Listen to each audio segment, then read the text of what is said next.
Hey guys, what is up? Welcome back to another episode of the interview series. Today I am so excited to be joined by Carla, whose surname I'm probably about to butcher, Quintanilla. Perfect. That's perfect. Thank you. Hey Carla, thanks for joining me. How are you? Oh, I'm doing so great. Well, happy Friday. I'm so happy to be here and talking in your show.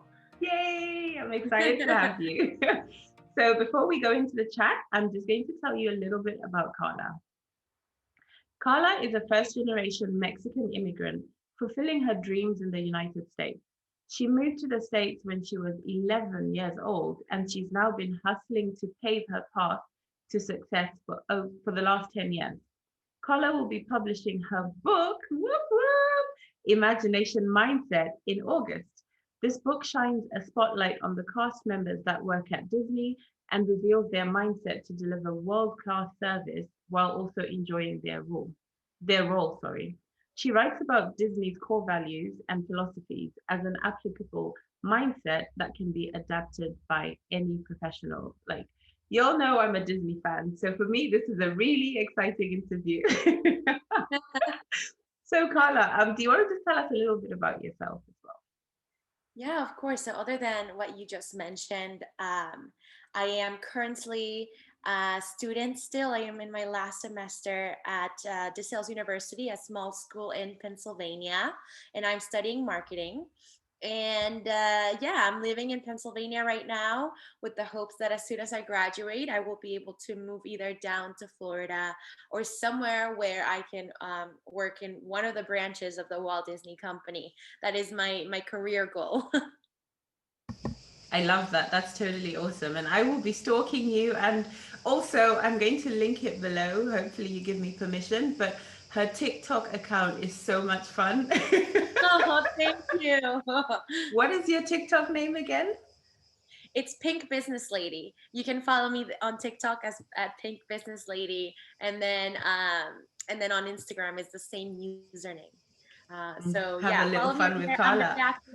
Thank you. I'm very active on social media, and of course, one of the things that I'm currently doing a lot, and something about me is I'm a first time author. So my book about Disney's work ethic and the stories of the cast members that turn their job magical and create magic for others will be publishing in August. So that's a big part of my life right now.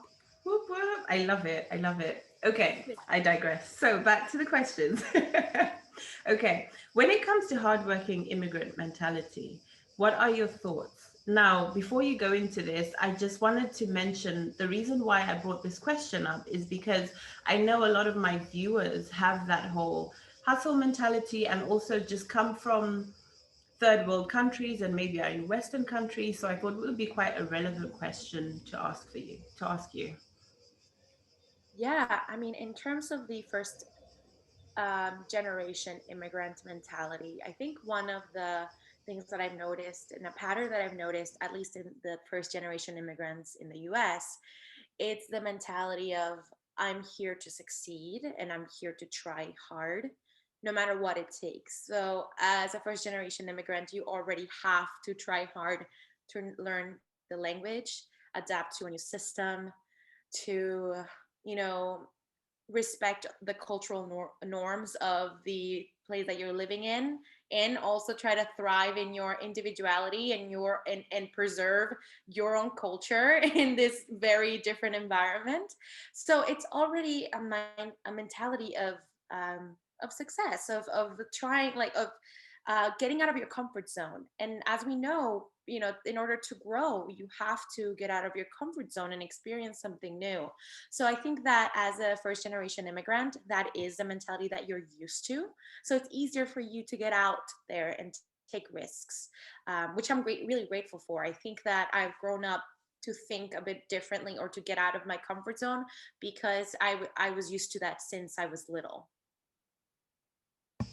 I like that. And I feel like, what do you think here? I feel like it's relevant. So, not just in terms of being a first generation immigrant, which I am as well. So, I can definitely relate to that. But just in almost anything we do in life, in all industries, whether it's going into a new job and stuff, we still have that try in order to fit in and succeed. So I actually want to ask, do you think it's a slightly different pressure coming from whether you're a first generation immigrant or you're from there already, but you're tackling a new industry?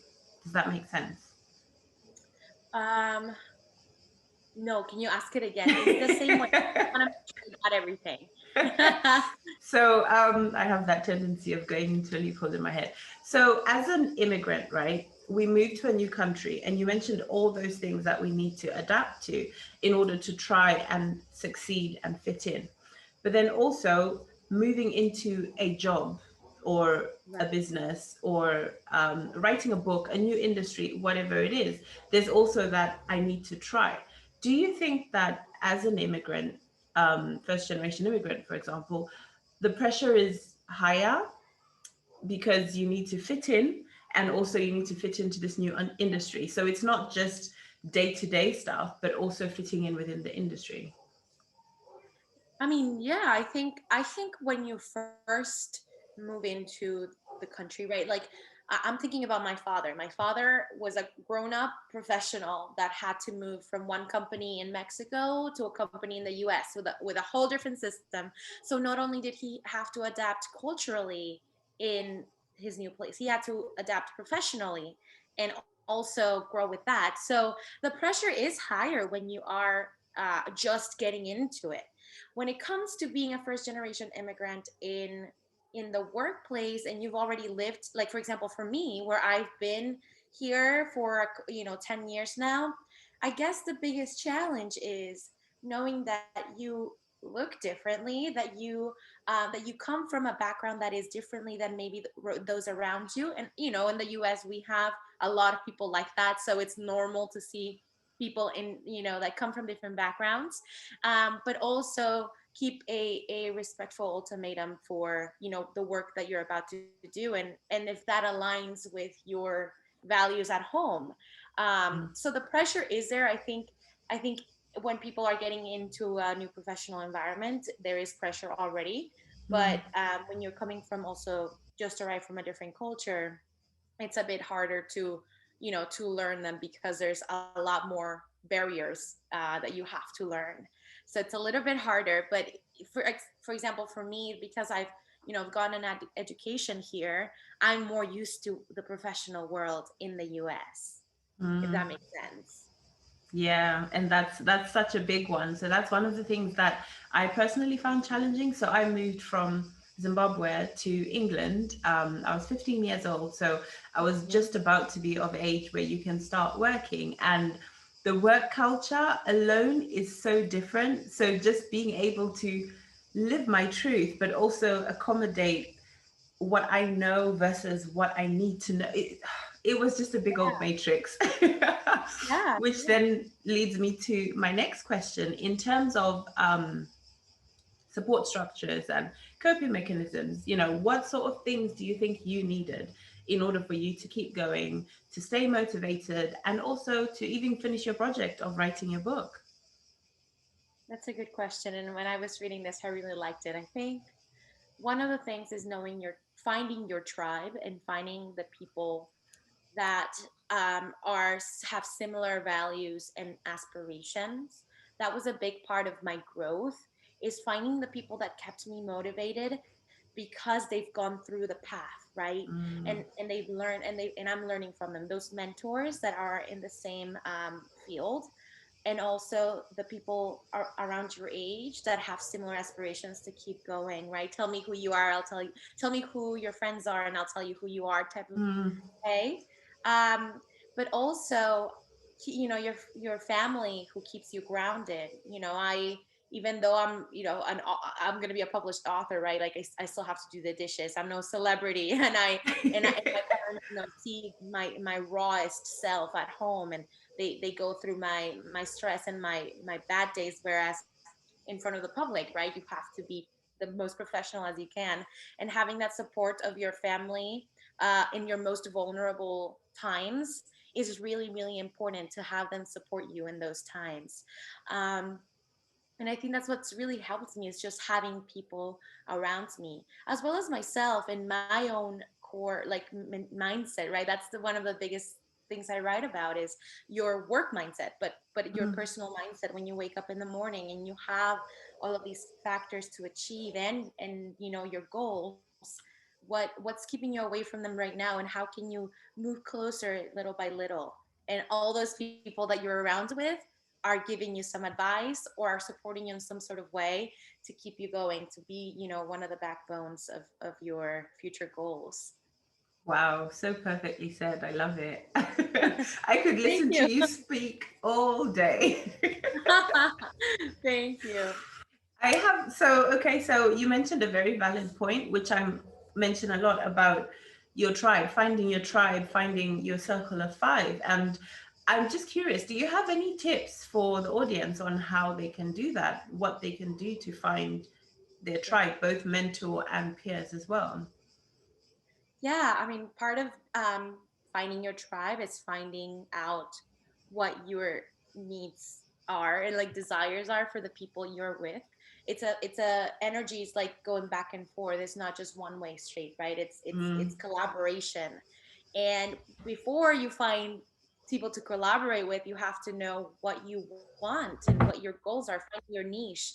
So for me it was, I'm writing a book, so I got into a book program, and I have fellow authors that I collaborate with and learn from and inspire from, so we're feeding off of the same energy. um Mm. my I wanted to become more spiritual and have a closer relationship to God, so I started going to church more often, joining Bible studies. You surround yourself in the places, or you go to the places where those people that have the same values and interests are most likely at. If you Mm. want to get fit, you want to go to the gym more often and try to make friends there, right? Or follow gym accounts and try to say, any tips or anything like that. You join Facebook groups, things like that. I think first establish what you doing, what you want, and then go ahead and be in those places and be present in those places that those people are more likely at, and be an active listener and actually build a meaningful relationship, because it can, when you're finding your tribe, people say that sometimes very superficially like it's a superficial thing. I'm going to hang out with millionaires so I can become a millionaire, but really it's that cultivation of the friendship or the relationship that can go a long way through the whole process, because you don't turn a millionaire day, from one day to another by just hanging out at brunch with these people, right? You follow the process that they've gone through to get there. So there's a lot that goes to it, but establishing that internal, like, what you want and putting it out there and being present in those places, sooner or later, it'll take probably 6 months to a year when you're truly, looking at the people that are around you, and you're grateful that you have them because you've put in the work. Wow, I love that. I literally have shivers going down my spine as you're saying that. And I think you're so right because when you focus on actually cultivating those relationships, you have the end goal in mind, but you're not focused on the goal and you're focused on the process.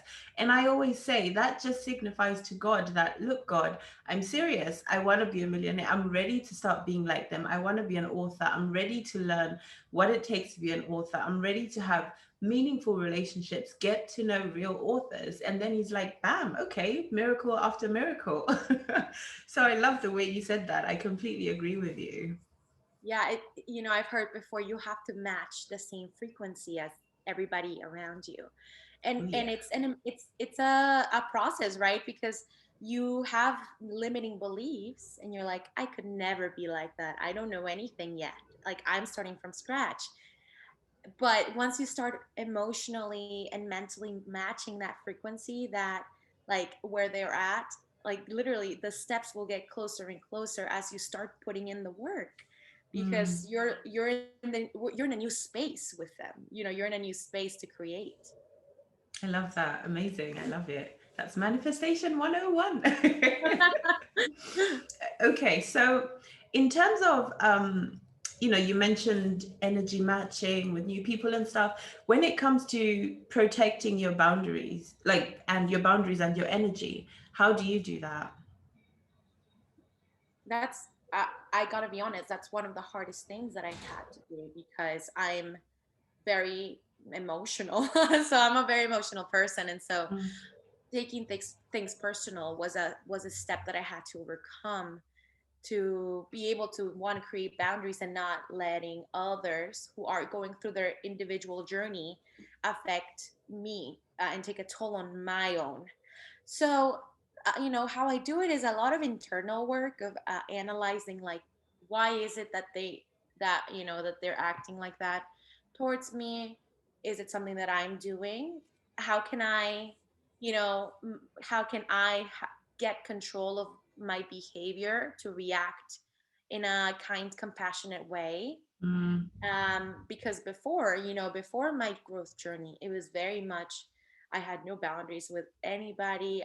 I was very passive aggressive, defensive, because I didn't know truly, like, internally I wasn't doing the inner work. Where before, now you learn to protect, and you learn to react better towards others through an approach of compassion, kindness, professionalism. mm, And then you start, sooner or later, you're seeing that those people that are overcrossing your boundaries are no longer doing it, because you're in a space of freedom, and you're in a space of, um like, no one can touch you, meaning no one really sees a way to attack you.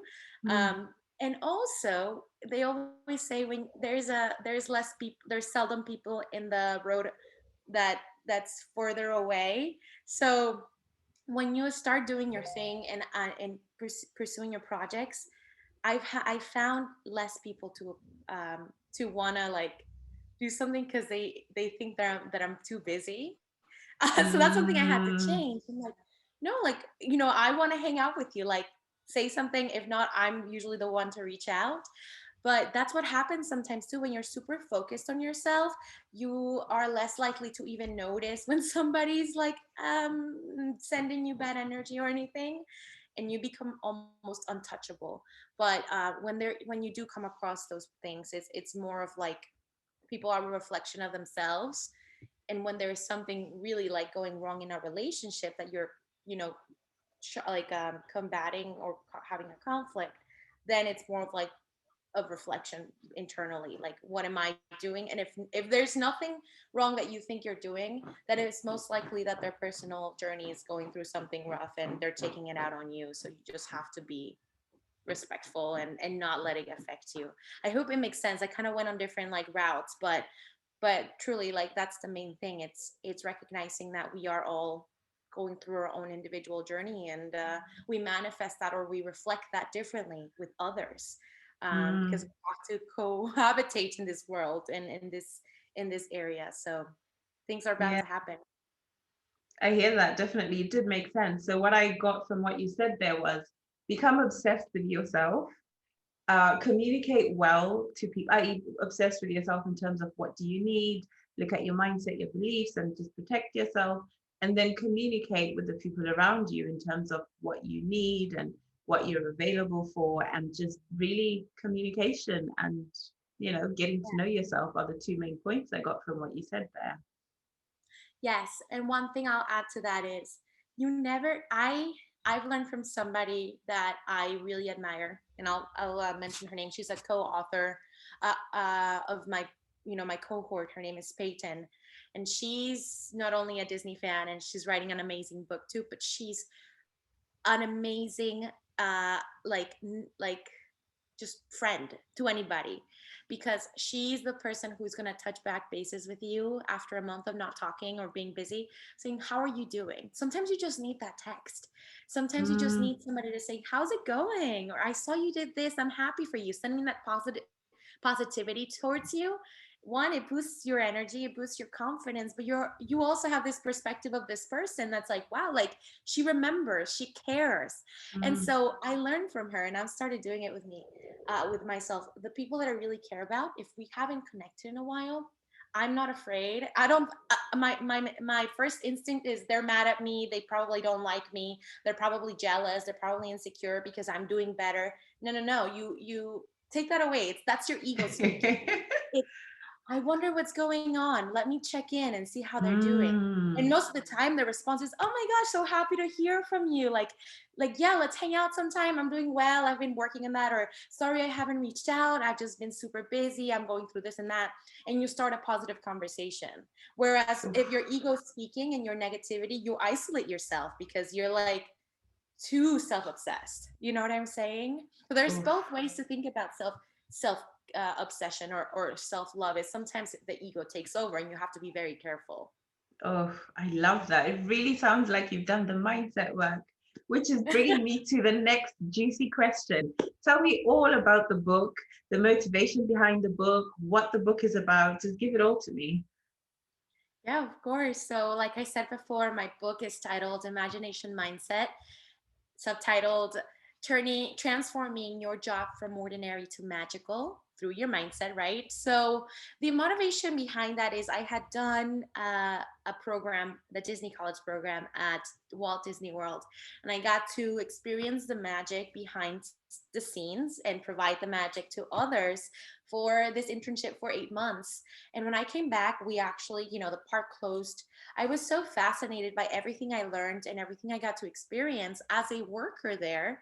Um, and to see how fulfilling it was that I was a hostess at a restaurant, but it's been the best job I've ever had because of Wow. all the benefits, because of all the training that the Walt Disney Company provided, and because of everyone around me having, a motivation and the best work ethic to create magic for others. And so, long story short, I ended up finding my program during quarantine. This program is through the University of Georgetown. It's called the Creators Institute, partnered with New Degree Press, which is a publisher here in the US, a small publisher that helps specifically first time authors and young adults get published. So I decided to write about this because at the beginning, I just wanted to write about my testimony, what I've learned and how working for Disney has um, transformed my way of working in elsewhere in the other internships I've gotten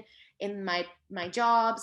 So I came into the program wanting to share that, and then it turned out to be so much more, where I ended up interviewing many cast members that are working at the company or have worked for the company, and I started, putting the dots together. It all comes down to the company's root and philosophies and values and how those cast members carry that through.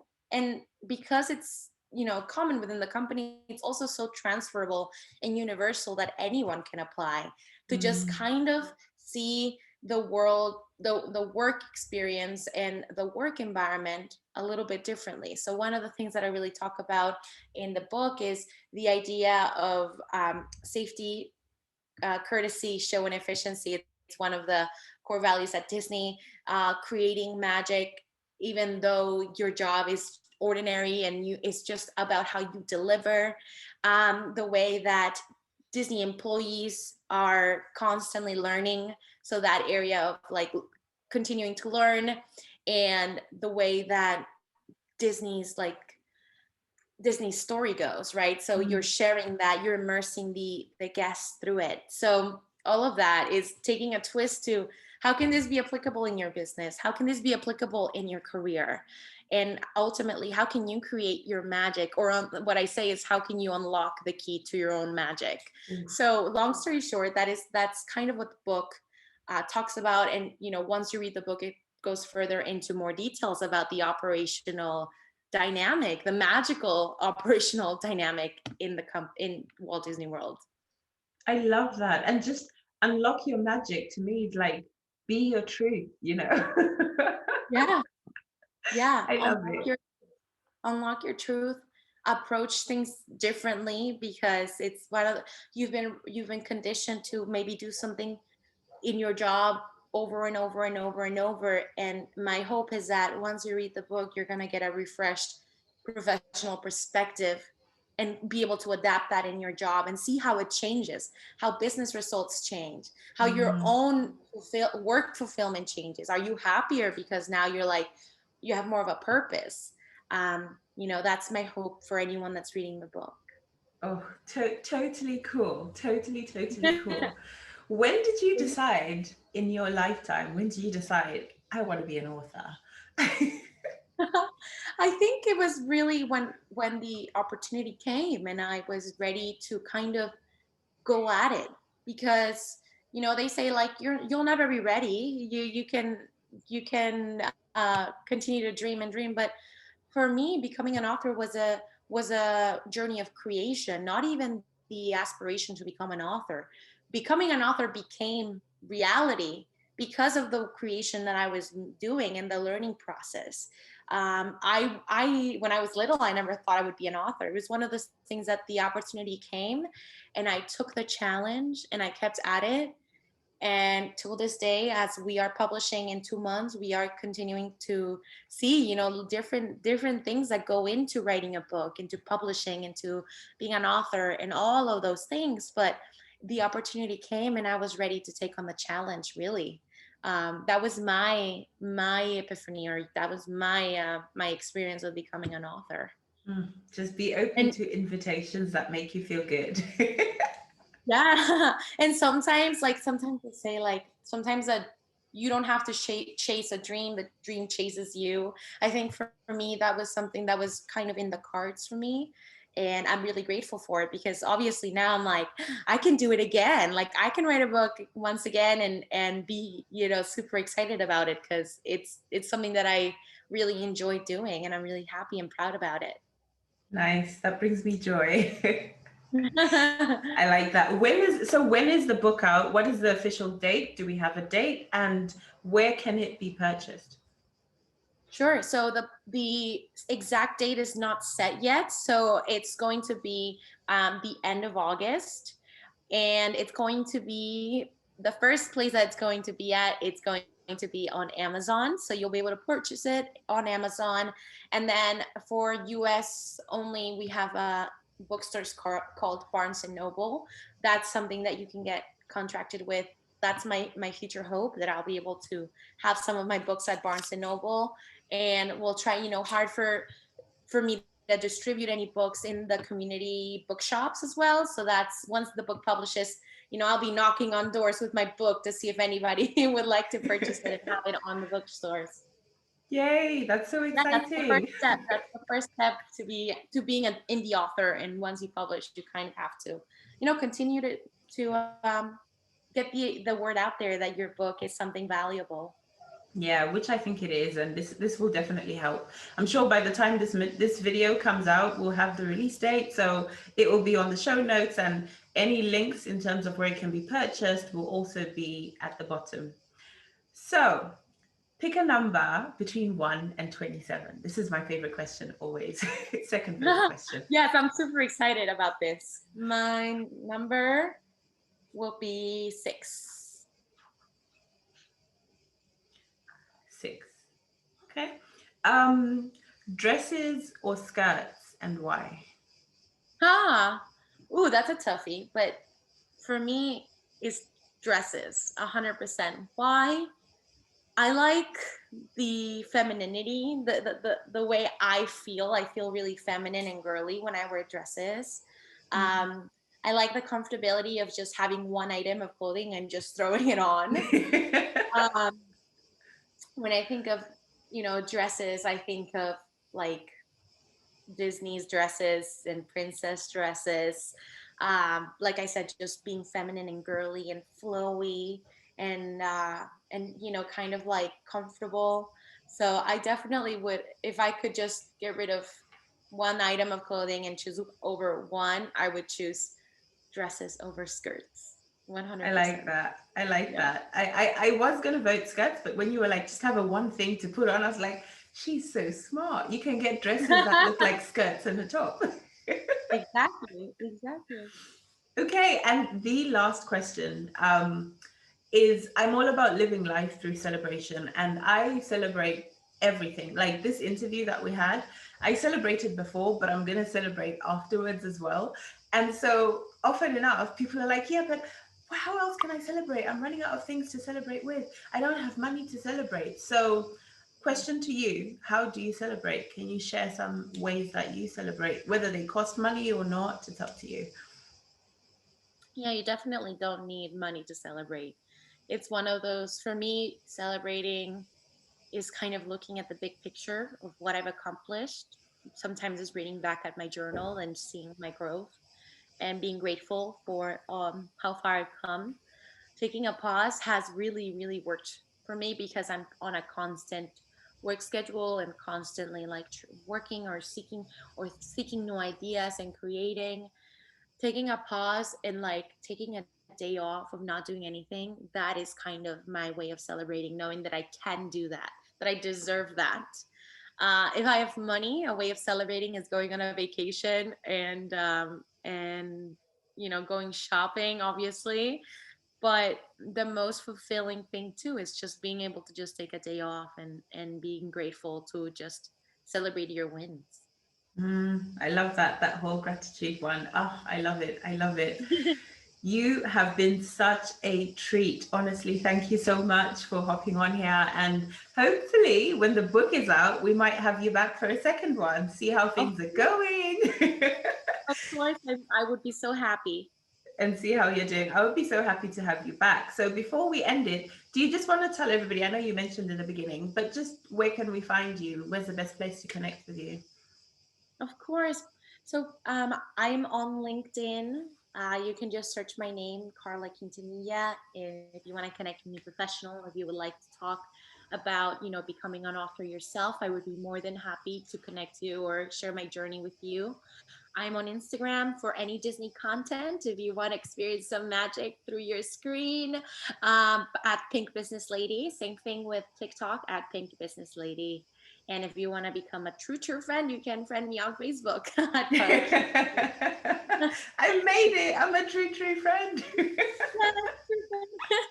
Thank you. Thank you so much, Carla. And I am wishing you all the very best of success. I love the story behind your book. And I think it's definitely going to inspire a lot of people, especially the young kids coming up out there and getting ready to attack this world. So thank you so much. And I wish you all the best. Thank you so much, Tanya. I'll see you and have a lovely day, everyone.